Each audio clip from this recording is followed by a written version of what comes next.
This patient came to see me back in 2019. It's a really interesting case. I wasn't her first or second or third opinion. She was from out of town. She visited with two periodontists that told her she needed flap surgery, bone grafts, PRF, other defect fillers, bite adjustment, splinting. Neither one of them gave her any confidence that this tooth with 9mm probing depths, class 2 mobility, pathologic migration, actively abscessed, was going to be successful. And this didn't sit so well with her. She visited an oral surgeon who told her the tooth needed to be extracted with a bone graft and replaced with an implant, and she did not want to lose her tooth.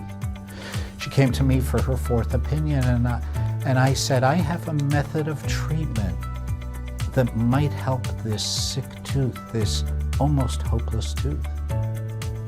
We argued about bone grafts. She had it in her mind that I needed to do a bone graft, and she asked me why I wasn't doing a bone graft after I treated the defect with a laser.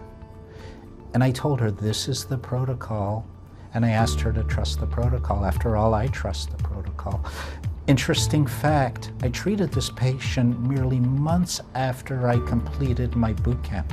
I was new at LANAP, and yet I took a leap of faith and I treated the patient. She came in a week later, didn't complain about the treatment. She was pleased that she didn't suffer much. I treated the pocket and I adjusted the bite so that the tooth wasn't in trauma. We followed her up over the year. Every time she came in, she asked me if it worked, and I told her we needed to be patient to allow the regeneration time.